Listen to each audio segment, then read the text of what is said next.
श्लोक 1.37 यद्यप्येते न पश्यन्ति लोभोपहचेत्स कुलक्षयकृत दोष मित्रद्रोहे च पातकम। शब्दार्थ यद्यपि इक्वल्स यद्यपि भले ही, अते इक्वल्स ये कौरव, न पश्यन्ति इक्वल्स नहीं देख पा रहे, लोभोपहत चेत से इक्वल्स जिनकी बुद्धि लोभ से ढंक गई है, कुल क्षयकृत दोष इक्वल्स कुल नाश से उत्पन्न दोष को, मित्र द्रोहे च पातकम इक्वल्स मित्रों से द्रोह करने के पाप को। भावार्थ अर्जुन कह रहे हैं, भले ही कौरवगण लोभ और लालच से अंधे होकर यह नहीं समझ पा रहे हैं कि कुलनाश परिवार का नाश करने से कितना बड़ा दोष उत्पन्न होता है और अपने ही मित्रों भाइयों व संबंधियों से शत्रुता करके कितना बड़ा पाप होता है। व्याख्या विस्तार से अर्जुन यहाँ एक गहरी बात रखते हैं। वे देख रहे हैं कि दुर्योधन और कौरव पक्ष लालच और स्वार्थ में अंधे हो गए हैं।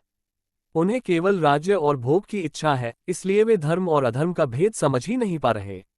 रिश्तों का महत्व, वंश की मर्यादा, समाज में कुल परंपराओं का पालन, इन सब पर उनका ध्यान नहीं है।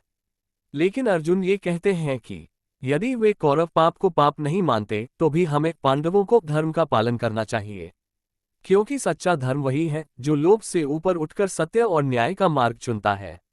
जीवन शिक्षा। लोभ बुद्धि को अंधा कर देता है।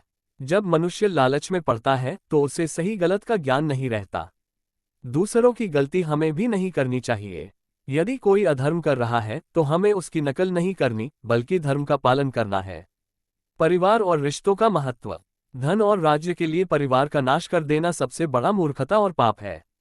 इस श्लोक से हमें ये सीख मिलती है कि भले ही दुनिया लालच और स्वार्थ में अंधी हो जाए, हमें अपने विवेक से सही मार्ग चुनना चाहिए।